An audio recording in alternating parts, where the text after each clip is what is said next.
এই জীবনে তিনটি গুরুত্বপূর্ণ শব্দ আছে যা বোঝা আমাদের কাছে খুব গুরুত্বপূর্ণ, এবং এই তিনটি শব্দের নিজস্ব অর্থ আছে। প্রথম হলো সঙ্গবদ্ধতা, অর্থাৎ একসাথে মিলে কাজ করতে হবে, একসাথে মিলে পরিশ্রম করতে হবে, সামনে এগোতে হবে।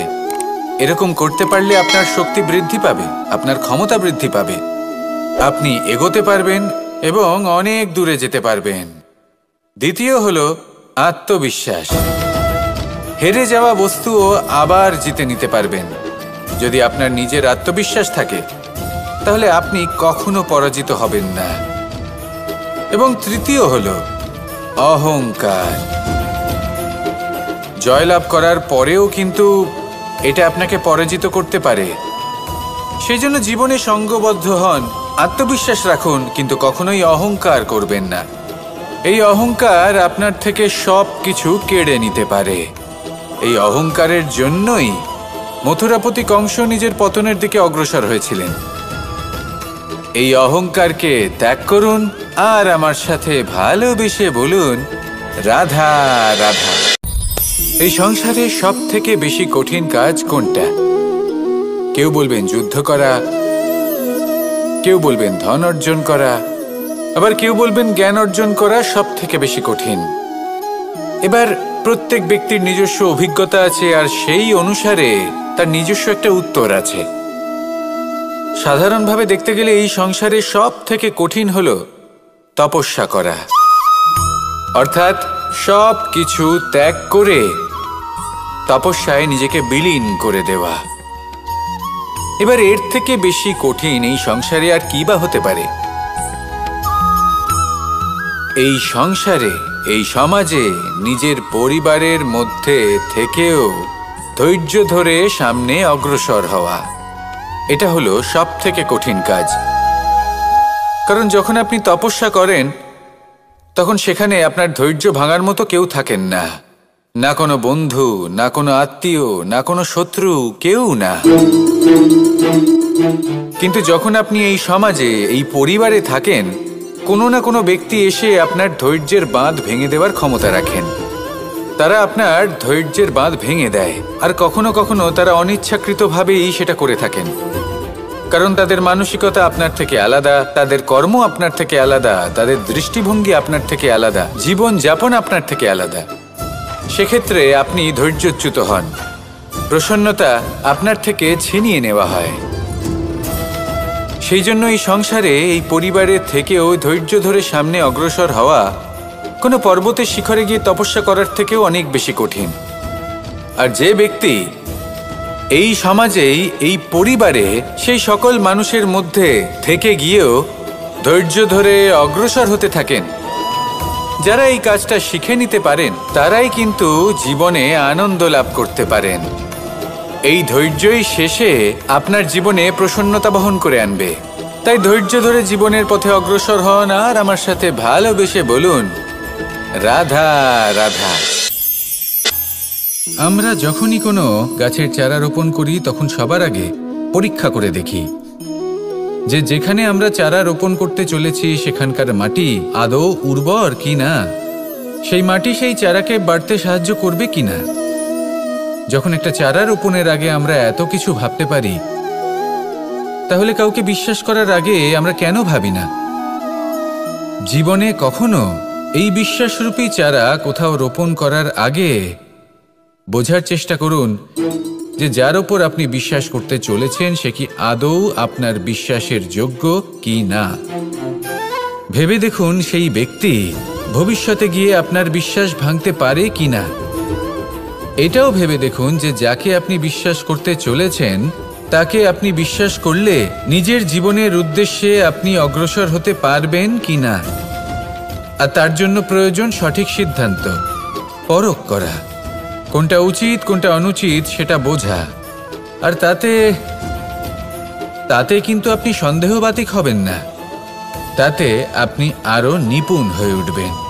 তাই যদি আপনি নিপুণ হয়ে উঠতে চান তাহলে বোঝার চেষ্টা করুন, পরখ করে দেখুন, কোনটা উচিত কোনটা অনুচিত বুঝুন। আর বিশ্বাস তখনই করুন যখন আপনি 100% নিশ্চিত হবেন যে সে বিশ্বাসের যোগ্য। আসুন আমার সাথে ভালোবেসে বলুন, রাধা রাধা। রাধা কখনো কখনো আমার জন্য বড়ই সুগন্ধি আতর নিয়ে আসে, পারিজাত ফুলের মালা নিয়ে আসে আমার প্রসাধন করবে বলে, এবং আমার সব থেকে বেশি প্রিয় মাখন নিজে হাতে বানিয়ে আনে আমাকে নিজে হাতে খাইয়ে দেবে বলে, সবকিছু আমাকে প্রসন্ন করবে বলে। কিন্তু আপনি কখনো ভেবেছেন যে এই আতর কিভাবে বানানো হয়?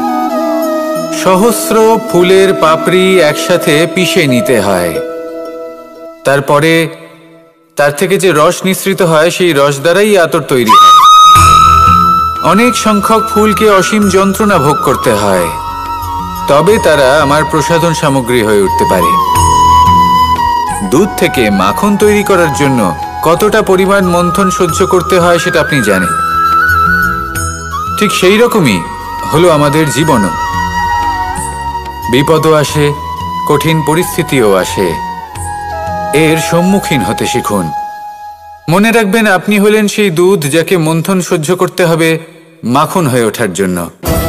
মনে রাখবেন, আপনি হলেন সেই ফুলের মতন যাদের পিষ্ট হতে হবে সুগন্ধি আতর হয়ে ওঠার জন্য, যাকেই সংসার পছন্দ করে। কখনো কখনো জীবনে আপনার সাথে খারাপ শুধুমাত্র এই কারণে ঘটে যাতে আপনার শ্রেষ্ঠ রূপ এই সংসারের সামনে আসতে পারে। শুধুমাত্র কঠিন পরিস্থিতি এবং বিপদকে একটা সুযোগ হিসেবে দেখার চেষ্টা করুন। আপনার জন্য এই সংসার বদলে যাবে, সংসারকে দেখার দৃষ্টিভঙ্গি পাল্টে যাবে, আপনার ভাগ্য পাল্টে যাবে, আর এই মন প্রসন্ন হয়ে বলবে, রাধা রাধা। পাশা নামক এই খেলাটি আপনারা নিশ্চয়ই খেলেছেন, না খেলে থাকলে দেখেছেন, আর যদি দেখেও না থাকেন তাহলে নিশ্চিত রূপে শুনেছেন। মহাভারতের এই মহাযুদ্ধ কোথাও না কোথাও এই পাশা নামক খেলার কারণে হয়েছিল। পাশার এই বিচিত্র খেলা, দান, এইসবের কারণে কেউ নিজের মাথায় রাজ মুকুট পরিধান করেছিলেন, আবার সেখানে পরাজিত হওয়ার জন্য কাউকে বনবাসও ভোগ করতে হয়েছিল। কিন্তু এই খেলা সমাপ্ত হওয়ার পরে সমস্ত ঘুঁটি আর এই পাশার ছক একই পুটলিতে স্থান পেল। এটাই হলো আমাদের জীবন। এই সংসারে আমরা জয় পরাজয়ের বিষয়ে এতটাই ভাবি, এত চিন্তা করি যে এই জীবনের খেলার আনন্দটাই উপভোগ করতে পারি না। আর অবশেষে কি হয়? কেউ জয়ী হন, কেউ পরাজিত হন, কিন্তু দুজনেই একই স্থানে পৌঁছে যান। প্রত্যেক ব্যক্তি মৃত্যুর পরে একটি নির্দিষ্ট স্থানেই পৌঁছতে বাধ্য, কিন্তু ততক্ষণ এই জীবন, এই খেলা, তার আনন্দ উপভোগ করুন। এই সংসারে সেই ব্যক্তি শ্রেষ্ঠ স্থানে পৌঁছতে পেরেছেন যিনি এই সংসারকে প্রকাশ প্রদান করেছেন, যিনি কখনো জয় পরাজয় এ বিষয়ে ভাবেননি, শুধু এই জীবনের খেলার আনন্দ উপভোগ করেছেন। এটাই আপনিও করুন, আর আমার সাথে ভালোবেসে বলুন, রাধা রাধা। প্রত্যেক মানুষ নিজের জীবনে দুঃখ অনুভব করেন। প্রত্যেকের দুঃখ আলাদা হতে পারে।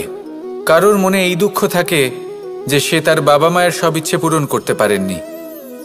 কেউ এটা ভেবে দুঃখ পান যে সে চিরকাল সদাচার করেছেন, সৎকর্ম করেছেন, কিন্তু তাও তাকে দুরাচারী বলে মনে করা হয়। কেউ এটা ভেবেও দুঃখ পান যে তার সামনে যে ব্যক্তি রয়েছেন তার চোখে তিনি শত্রু হয়ে উঠেছেন বা দুষ্ট হয়ে উঠেছেন, যেখানে তিনি হয়তো কোনো অনুচিত কাজই করেননি।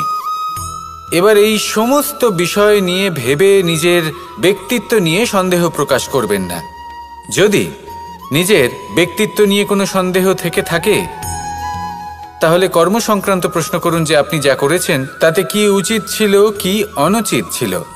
যেটা প্রয়োজন সেটা এটা বোঝার যে আপনার অন্তর্মন, আপনার বিবেক আপনাকে কি বলছে, আর আপনার অন্তর্মন আর আপনার বিবেক আপনাকে যেটা করতে বলবে শুধু সেটাই করুন। আর তারপরে এই সংসার কি বলবে, কি ভাববে সেসব নিয়ে ভাবতে যাবেন না, কারণ এই সংসার তো ঈশ্বরকেও প্রশ্ন করে থাকে, ঈশ্বরকেও দোষী মনে করে। কখনো কখনো যখন কোনো ঘটনা মানুষের ইচ্ছা অনুযায়ী ঘটে না, তখন মানুষ এটা বলে যে হে ঈশ্বর, আপনি আমার পাশে থাকলেন না, আপনি বড়ই কঠোর, এটা আপনার দোষ। যেখানে বেশিরভাগ সময় হয়তো সে নিজেই নিজের কর্মফল ভোগ করছে, আর কখনো কখনো ঈশ্বর হয়তো তার জন্য আরো ভালো কোনো পরিকল্পনা করে রেখেছেন, কিন্তু মানুষ সেটা বুঝতে পারে না। তাই দিনের শেষে যেটা প্রয়োজন সেটা হলো নিজের মনের কথা বুঝতে হবে। আপনার বিবেক কি বলছে শুধু সেটাই করুন আর সামনে এগোতে থাকুন। আমার সাথে ভালোবেসে বলুন, রাধা রাধা। পরিবর্তন, এটা হলো সৃষ্টির অমূল্য নিয়ম। এই সংসারে সবকিছু সময়ান্তরে পরিবর্তিত হয়, এই সময়ও পরিবর্তিত হয়। পরিবর্তন চিরকাল হয়ে এসেছে আর চিরকাল হতে থাকবে, কিন্তু এবার আমরা সেই পরিবর্তন কিভাবে লাভ করব যেটা আমাদের প্রয়োজন, যেটা আমরা চাই। আমরা জীবনে বিকাশ চাই। এই বিকাশ কিভাবে লাভ করতে পারি? এই প্রকৃতি কিন্তু আমাদের অত্যন্ত উত্তম উদাহরণ দিয়ে বুঝিয়েছে। একটি বিন্দুর উদাহরণ দিয়েছে যা ভবিষ্যতে একটা বিশাল নদীর আকার ধারণ করে। এটা কিভাবে হয়? মেঘ থেকে একটি বিন্দু ঝরে পড়ে সেই পর্বতের ওপর যেখানে হিম আছে। সেই হিমের সংস্পর্শে আসা মাত্র সেই বিন্দুর সাথে আরও বেশ কিছু বিন্দু যুক্ত হয়। তারপর তারা অগ্রসর হয়, আরও কিছু বিন্দু যুক্ত হয়, আস্তে আস্তে একটা ক্ষীণ ধারার রূপ ধারণ করে এবং সেটাই ভবিষ্যতে আরও এগোতে থাকে। অনেকটা যাওয়ার পর যখন অনেক সংখ্যক বিন্দু একসাথে যুক্ত হয় তখন সেটা বিশাল নদীর আকার ধারণ করে। এবার আমরা মানুষ বলে আমাদের সাথে এই নিয়মের অন্যথা হয় তা নয়। আমরাও এই প্রকৃতির অংশ, আমাদের ক্ষেত্রেও একই নিয়ম প্রযোজ্য। যখন পরিশ্রম করে অনেক সংখ্যক বিন্দু আমরা একত্রিত করব তখনই পরিবর্তনের নদী প্রবাহিত হবে। প্রয়োজন হলো নিরন্তর পরিশ্রম করা এবং ধৈর্য ধরা। এটা করতে থাকুন, জীবনে সব কিছু লাভ করতে পারবেন, কারণ প্রকৃতি আমাদের এটাই শিখিয়েছে। আর আমরা এই ব্রহ্মরই একটি অংশ, যার দ্বারা এই ব্রহ্মাণ্ড নির্মিত। আসুন আমার সাথে ভালোবেসে বলুন, রাধা রাধা। কখনো এই প্রকৃতির দিকে তাকিয়ে থাকবেন।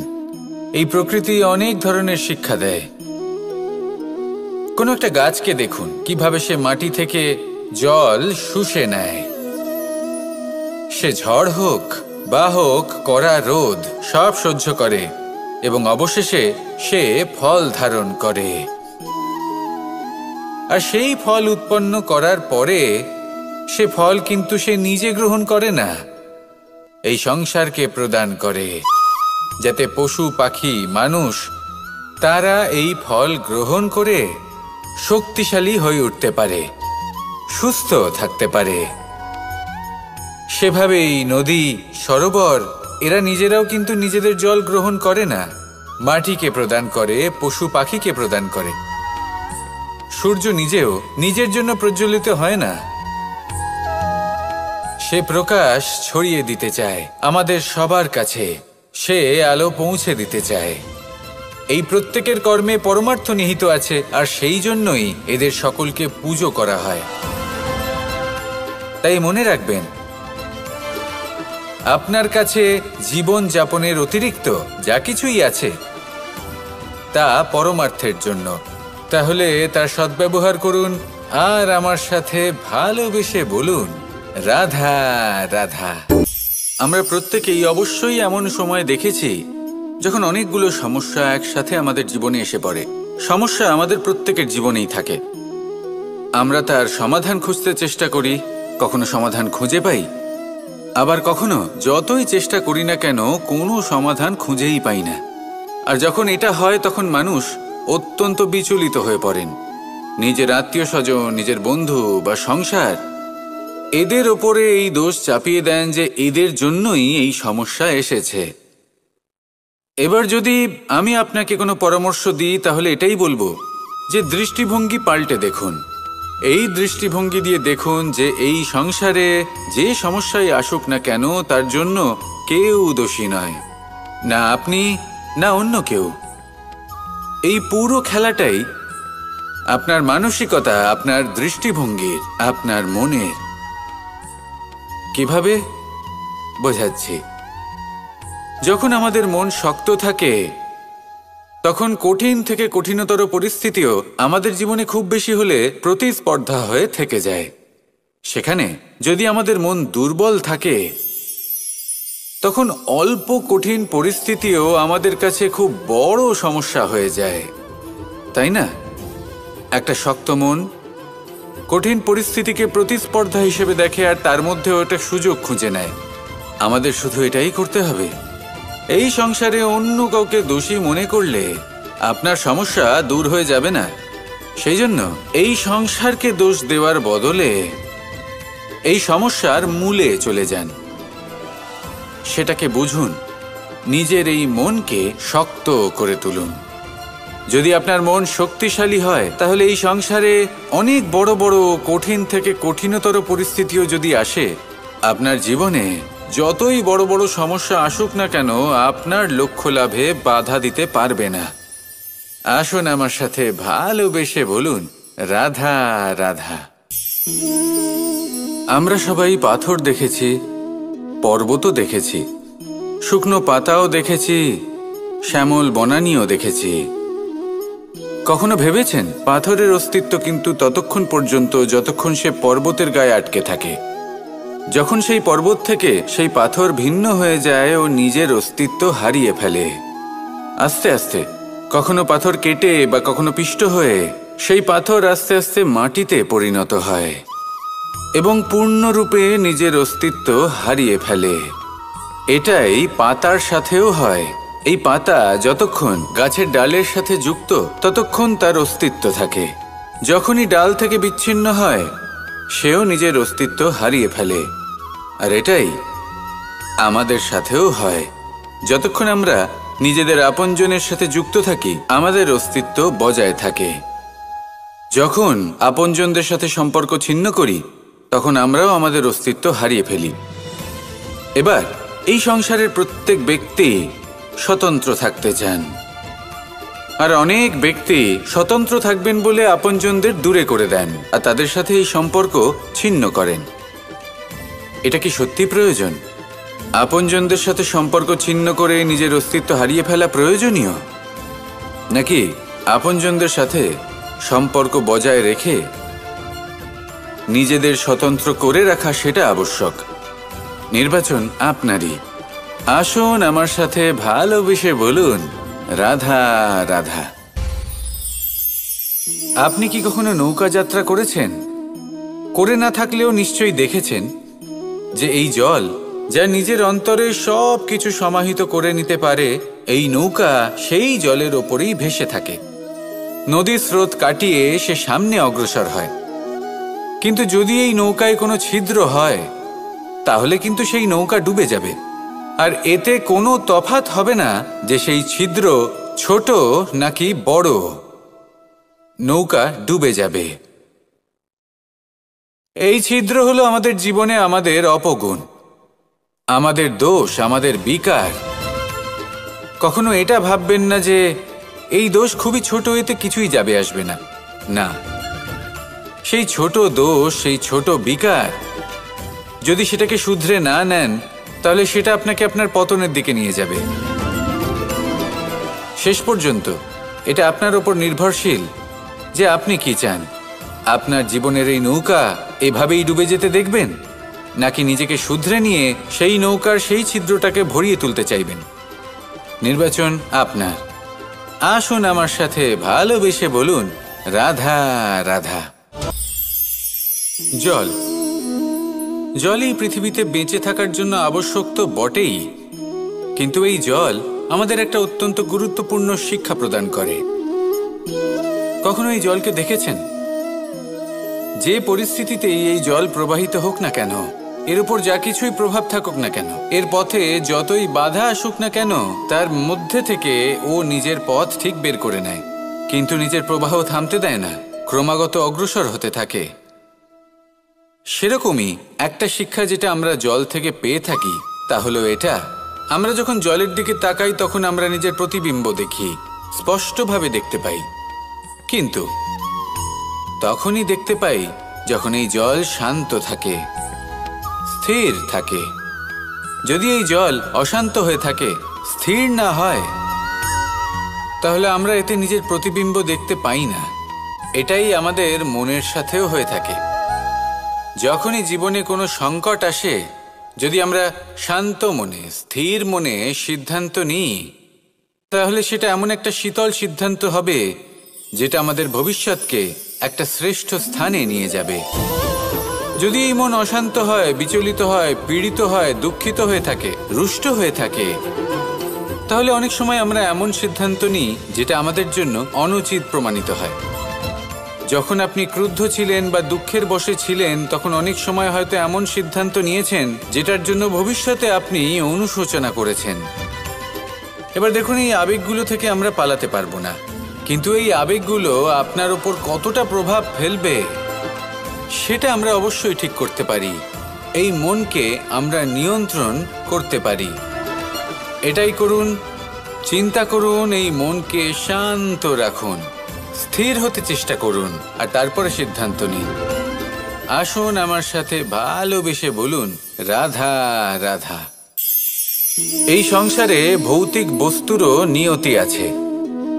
যারাই এই সংসারে আসে বা উৎপন্ন হয়, তারা কিছুমাত্র সময় পর্যন্তই এখানে থাকতে পারে, আর তারপরে সেও লুপ্ত হয়ে যায়, অর্থাৎ সে নিজেও এই পঞ্চমহাভূতে সমাহিত হয়ে যায়। আমাদের সাথেও ঠিক এটাই হয়। সেই জন্যই ঈশ্বর দ্বারা প্রদত্ত এই উপহারের বিষয়ে ভাবুন, এই জীবনের বিষয়ে ভাবুন। ঠিক যেমন বিশ্বাস ভঙ্গ হলে কোনো ব্যক্তি আমাদের কাছে অপরিচিত হয়ে যান, ঠিক সেরকমই শেষ নিঃশ্বাস ত্যাগের পর এই শরীরও আমাদের কাছে পরই হয়ে যায়। তাই এই শরীর থাকাকালীন শ্রেষ্ঠভাবে একে সদ্ব্যবহার করুন, এই জীবনে শ্রেষ্ঠ কর্ম করুন। আর এই জীবনকে শ্রেষ্ঠভাবে যাপন করার জন্য কিছু কথা বোঝা প্রয়োজনীয়। যদি আপনি কারোর প্রশংসা করেন, তাহলে পূর্ণ হৃদয় দিয়ে করুন। যদি আপনি হস্তক্ষেপ করে থাকেন, তাহলে মস্তিষ্ক দ্বারা করুন। যদি আপনি সমীক্ষা করেন, তাহলে বিবেক দ্বারা করুন। যদি আপনি ধন অর্জন করতে চান, তাহলে নীতি অনুসারে চলুন। যদি জীবনযাপন করতে চান, তাহলে রীতি মেনে করুন। আর যদি ঈশ্বরের ভজন করতে চান, তাহলে ভক্তিভাব নিয়ে করুন। শুধু এই কথা মনে রাখবেন যে আপনার এই জীবন কিন্তু অনিশ্চিত কাল পর্যন্তই আছে। কতক্ষণ আছে সেটা কেউ জানে না। তাই কিছু মুহূর্ত যেটা যাপন করতে আমরা এখানে এসেছি, সেখানে ক্রোধ, অহংকার, ঈর্ষা, এইসব আবেগের কি গুরুত্ব বলুন তো? এগুলো ত্যাগ করুন। মানুষকে ক্ষমা করতে শিখুন, আস্তে আস্তে বিশ্বাস করতে শিখুন। এই সংসারে নিঃস্বার্থভাবে প্রেম করতে শিখুন, আর সবার মধ্যে আনন্দ বিতরণ করুন। তাই এই সব গুণ যদি আপনি আত্মসাৎ করতে পারেন, তাহলে আপনার জীবনে শুধু আনন্দ এবং আনন্দই বিরাজমান হবে। আসুন আমার সাথে ভালোবেসে বলুন, রাধা রাধা। এবার কখনো কখনো জীবনে আমাদের মনে হয় যে চতুর্দিকে শুধুমাত্র অন্ধকারই হয়ে আছে। প্রত্যেকেরই তা কখনো মনে হয়। আর তখনই আমাদের নিরাশ হলে চলবে না, আমাদের দুঃখী হলে চলবে না। সেই সময় আমাদের খুঁজতে হবে নিজেদের আশেপাশে, চতুর্দিকে, আর কোথাও না কোথাও আমরা প্রকাশ অবশ্যই দেখতে পাব, আশার একটা কিরণ অবশ্যই দেখতে পাব। কেউ এমন একটা কর্ম করেন যেটা দেখে আমরা প্রেরিত হয়ে যাই, আর এমন কোনো কর্ম যদি আপনারা করেন, তাহলে সেই কর্ম আপনার মনকে প্রসন্ন ভাব, আনন্দ এবং ভালোবাসা দ্বারা ভরিয়ে তুলবে। আপনার অন্তরের সেই অন্ধকারের অন্ত করবে, দুঃখেরও অন্ত করবে। আর এই মন প্রসন্ন ভাব নিয়ে বলবে, রাধা রাধা। এই জীবনে তিনটি গুরুত্বপূর্ণ শব্দ আছে যা বোঝা আমাদের কাছে খুব গুরুত্বপূর্ণ, এবং এই তিনটি শব্দের নিজস্ব অর্থ আছে। প্রথম হলো সঙ্গবদ্ধতা, অর্থাৎ একসাথে মিলে কাজ করতে হবে, একসাথে মিলে পরিশ্রম করতে হবে, সামনে এগোতে হবে। এরকম করতে পারলে আপনার শক্তি বৃদ্ধি পাবে, আপনার ক্ষমতা বৃদ্ধি পাবে, আপনি এগোতে পারবেন এবং অনেক দূরে যেতে পারবেন।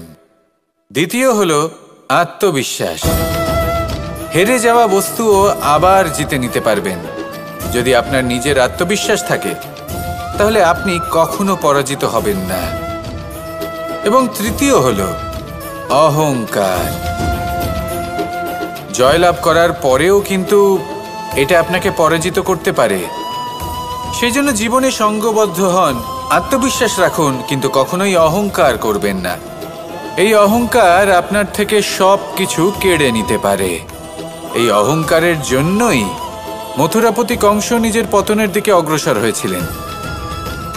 এই অহংকারকে ত্যাগ করুন আর আমার সাথে ভালোবেসে বলুন, রাধা রাধা। এই সংসারে সব থেকে বেশি কঠিন কাজ কোনটা? কেউ বলবেন যুদ্ধ করা, কেউ বলবেন ধন অর্জন করা, আবার কেউ বলবেন জ্ঞান অর্জন করা সব থেকে বেশি কঠিন। এবার প্রত্যেক ব্যক্তির নিজস্ব অভিজ্ঞতা আছে আর সেই অনুসারে তার নিজস্ব একটা উত্তর আছে। সাধারণভাবে দেখতে গেলে এই সংসারে সব থেকে কঠিন হলো তপস্যা করা, অর্থাৎ সব কিছু ত্যাগ করে তপস্যায় নিজেকে বিলীন করে দেওয়া। এবার এর থেকে বেশি কঠিন এই সংসারে আর কি বা হতে পারে? এই সংসারে, এই সমাজে, নিজের পরিবারের মধ্যে থেকেও ধৈর্য ধরে সামনে অগ্রসর হওয়া, এটা হলো সব থেকে কঠিন কাজ। কারণ যখন আপনি তপস্যা করেন তখন সেখানে আপনার ধৈর্য ভাঙার মতো কেউ থাকেন না, না কোনো বন্ধু, না কোনো আত্মীয়, না কোনো শত্রু, কেউ না। কিন্তু যখন আপনি এই সমাজে, এই পরিবারে থাকেন, কোনো না কোনো ব্যক্তি এসে আপনার ধৈর্যের বাঁধ ভেঙে দেওয়ার ক্ষমতা রাখেন। তারা আপনার ধৈর্যের বাঁধ ভেঙে দেয়, আর কখনো কখনো তারা অনিচ্ছাকৃতভাবেই সেটা করে থাকেন। কারণ তাদের মানসিকতা আপনার থেকে আলাদা, তাদের কর্ম আপনার থেকে আলাদা, তাদের দৃষ্টিভঙ্গি আপনার থেকে আলাদা, জীবন যাপন আপনার থেকে আলাদা। সেক্ষেত্রে আপনি ধৈর্যচ্যুত হন, প্রসন্নতা আপনার থেকে ছিনিয়ে নেওয়া হয়। সেই জন্য এই সংসারে, এই পরিবারের থেকেও ধৈর্য ধরে সামনে অগ্রসর হওয়া কোনো পর্বতের শিখরে গিয়ে তপস্যা করার থেকেও অনেক বেশি কঠিন। আর যে ব্যক্তি এই সমাজেই, এই পরিবারে, সেই সকল মানুষের মধ্যে থেকে গিয়েও ধৈর্য ধরে অগ্রসর হতে থাকেন, যারা এই কাজটা শিখে নিতে পারেন, তারাই কিন্তু জীবনে আনন্দ লাভ করতে পারেন। এই ধৈর্যই শেষে আপনার জীবনে প্রসন্নতা বহন করে আনবে। তাই ধৈর্য ধরে জীবনের পথে অগ্রসর হন আর আমার সাথে ভালোবেসে বলুন, রাধা রাধা। আমরা যখনই কোনো গাছের চারা রোপণ করি তখন সবার আগে পরীক্ষা করে দেখি যে যেখানে আমরা চারা রোপণ করতে চলেছি সেখানকার মাটি আদৌ উর্বর কি না, সেই মাটি সেই চারাকে বাড়তে সাহায্য করবে কিনা। যখন একটা চারা রোপণের আগে আমরা এত কিছু ভাবতে পারি, তাহলে কাউকে বিশ্বাস করার আগে আমরা কেন ভাবি না? জীবনে কখনো এই বিশ্বাসরূপী চারা কোথাও রোপণ করার আগে বোঝার চেষ্টা করুন যে যার ওপর আপনি বিশ্বাস করতে চলেছেন সে কি আদৌ আপনার বিশ্বাসের যোগ্য কি না। ভেবে দেখুন সেই ব্যক্তি ভবিষ্যতে গিয়ে আপনার বিশ্বাস ভাঙতে পারে কি না। এটাও ভেবে দেখুন যে যাকে আপনি বিশ্বাস করতে চলেছেন তাকে আপনি বিশ্বাস করলে নিজের জীবনের উদ্দেশ্যে আপনি অগ্রসর হতে পারবেন কি না। আর তার জন্য প্রয়োজন সঠিক সিদ্ধান্ত, পরখ করা, কোনটা উচিত কোনটা অনুচিত সেটা বোঝা। আর তাতে কিন্তু আপনি সন্দেহবাতিক হবেন না, তাতে আপনি আরো নিপুণ হয়ে উঠবেন। তাই যদি আপনি নিপুণ হয়ে উঠতে চান তাহলে বোঝার চেষ্টা করুন, পরখ করে দেখুন, কোনটা উচিত কোনটা অনুচিত বুঝুন। আর বিশ্বাস তখনই করুন যখন আপনি 100% নিশ্চিত হবেন যে সে বিশ্বাসের যোগ্য। আসুন আমার সাথে ভালোবেসে বলুন, রাধা রাধা। রাধা কখনো কখনো আমার জন্য বড়ই সুগন্ধি আতর নিয়ে আসে, পারিজাত ফুলের মালা নিয়ে আসে আমার প্রসাধন করবে বলে, এবং আমার সব থেকে বেশি প্রিয় মাখন নিজে হাতে বানিয়ে আনে আমাকে নিজে হাতে খাইয়ে দেবে বলে, সবকিছু আমাকে প্রসন্ন করবে বলে। কিন্তু আপনি কখনো ভেবেছেন যে এই আতর কিভাবে বানানো হয়? সহস্র ফুলের পাপড়ি একসাথে পিষে নিতে হয়, তারপরে তার থেকে যে রস নিঃসৃত হয় সেই রস দ্বারাই আতর তৈরি হয়। অনেক সংখ্যক ফুলকে অসীম যন্ত্রণা ভোগ করতে হয়, তবে তারা আমার প্রসাধন সামগ্রী হয়ে উঠতে পারে। দুধ থেকে মাখন তৈরি করার জন্য কতটা পরিমাণ মন্থন সহ্য করতে হয় সেটা আপনি জানেন। ঠিক সেই রকমই হলো আমাদের জীবনও। বিপদও আসে, কঠিন পরিস্থিতিও আসে। এর সম্মুখীন হতে শিখুন। মনে রাখবেন, আপনি হলেন সেই দুধ যাকে মন্থন সহ্য করতে হবে মাখন হয়ে ওঠার জন্য। মনে রাখবেন, আপনি হলেন সেই ফুলের মতন যাদের পিষ্ট হতে হবে সুগন্ধি আতর হয়ে ওঠার জন্য, যাকে এই সংসার পছন্দ করে। কখনো কখনো জীবনে আপনার সাথে খারাপ শুধুমাত্র এই কারণে ঘটে যাতে আপনার শ্রেষ্ঠ রূপ এই সংসারের সামনে আসতে পারে। শুধুমাত্র কঠিন পরিস্থিতি এবং বিপদকে একটা সুযোগ হিসেবে দেখার চেষ্টা করুন। আপনার জন্য এই সংসার বদলে যাবে, সংসারকে দেখার দৃষ্টিভঙ্গি পাল্টে যাবে, আপনার ভাগ্য পাল্টে যাবে, আর এই মন প্রসন্ন হয়ে বলবে রাধা রাধা। পাশা নামক এই খেলাটি আপনারা নিশ্চয়ই খেলেছেন। না খেলে থাকলে দেখেছেন, আর যদি দেখেও না থাকেন তাহলে নিশ্চিত রূপে শুনেছেন। মহাভারতের এই মহাযুদ্ধ কোথাও না কোথাও এই পাশা নামক খেলার কারণে হয়েছিল। পাশার এই বিচিত্র খেলা, দান, এইসবের কারণে কেউ নিজের মাথায় রাজ মুকুট পরিধান করেছিলেন, আবার সেখানে পরাজিত হওয়ার জন্য কাউকে বনবাসও ভোগ করতে হয়েছিল। কিন্তু এই খেলা সমাপ্ত হওয়ার পরে সমস্ত ঘুঁটি আর এই পাশার ছক একই পুটলিতে স্থান পেল। এটাই হলো আমাদের জীবন।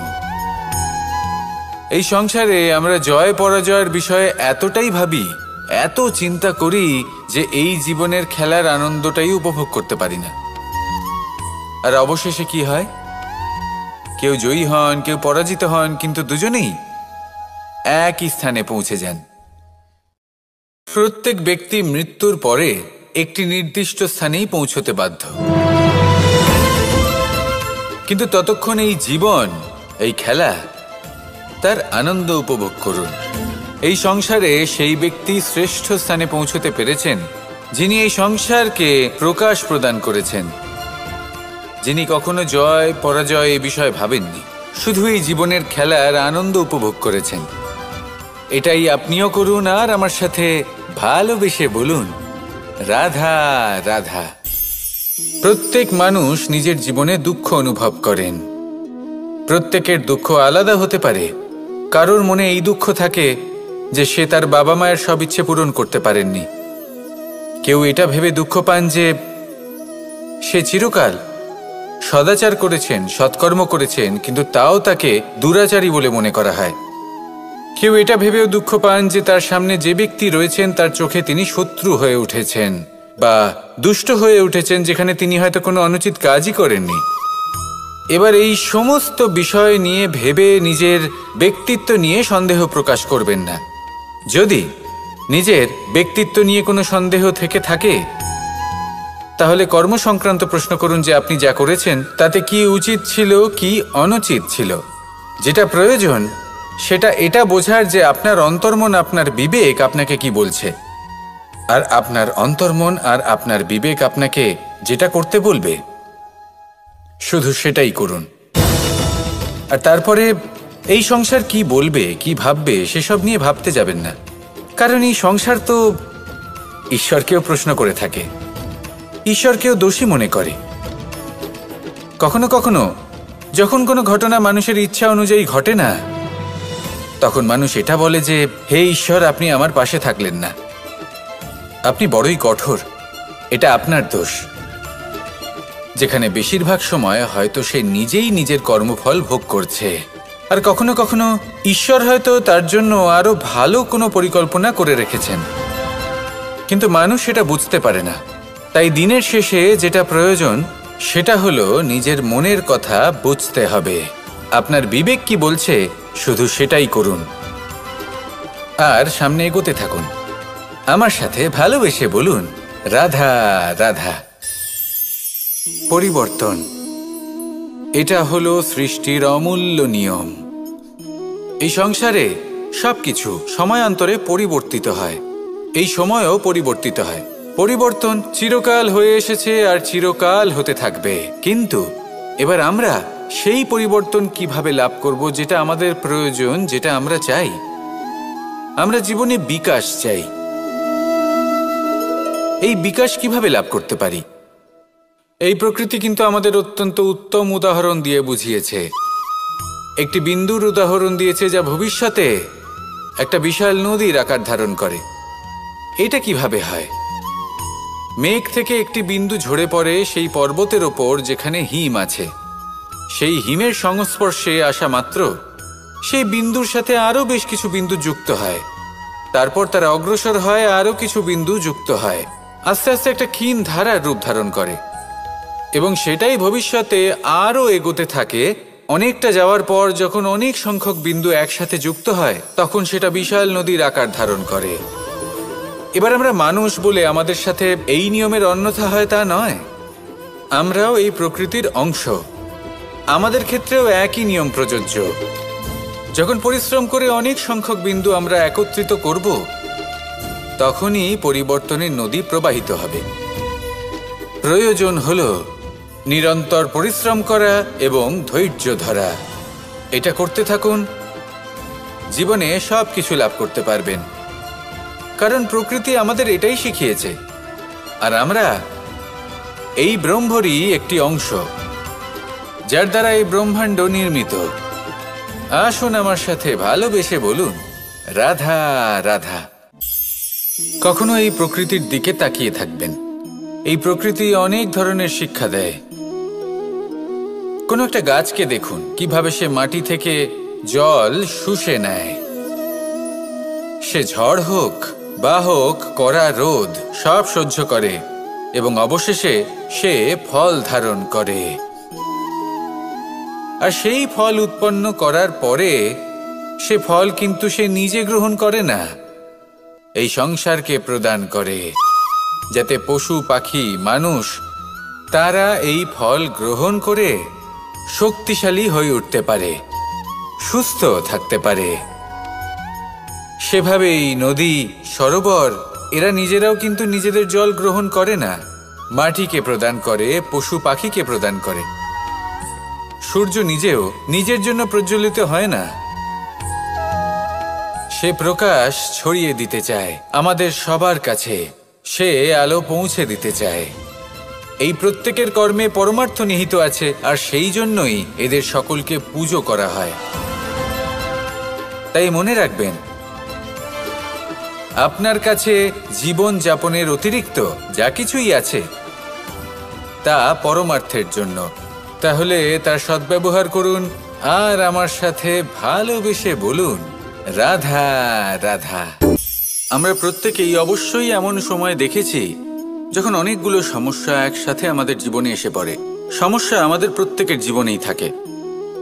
আমরা তার সমাধান খুঁজতে চেষ্টা করি, কখনো সমাধান খুঁজে পাই, আবার কখনো যতই চেষ্টা করি না কেন কোনো সমাধান খুঁজেই পাই না। আর যখন এটা হয় তখন মানুষ অত্যন্ত বিচলিত হয়ে পড়েন। নিজের আত্মীয় স্বজন, নিজের বন্ধু বা সংসার এদের ওপরে এই দোষ চাপিয়ে দেন যে এদের জন্যই এই সমস্যা এসেছে। এবার যদি আমি আপনাকে কোনো পরামর্শ দিই তাহলে এটাই বলবো যে দৃষ্টিভঙ্গি পাল্টে দেখুন। এই দৃষ্টিভঙ্গি দিয়ে দেখুন যে এই সংসারে যে সমস্যায় আসুক না কেন তার জন্য কেউ দোষী নয়, না আপনি না অন্য কেউ। এই পুরো খেলাটাই আপনার মানসিকতা, আপনার দৃষ্টিভঙ্গির, আপনার মনের। কিভাবে বোঝাচ্ছি?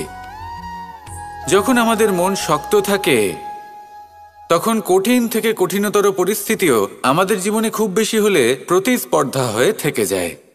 সেখানে যদি আমাদের মন দুর্বল থাকে তখন অল্প কঠিন পরিস্থিতিও আমাদের কাছে খুব বড় সমস্যা হয়ে যায়, তাই না? একটা শক্ত মন কঠিন পরিস্থিতিকে প্রতিস্পর্ধা হিসেবে দেখে আর তার মধ্যেও একটা সুযোগ খুঁজে নেয়। আমাদের শুধু এটাই করতে হবে। এই সংসারে অন্য কাউকে দোষী মনে করলে আপনার সমস্যা দূর হয়ে যাবে না। সেই জন্য এই সংসারকে দোষ দেওয়ার বদলে এই সমস্যার মূলে চলে যান, সেটাকে বুঝুন, নিজের এই মনকে শক্ত করে তুলুন।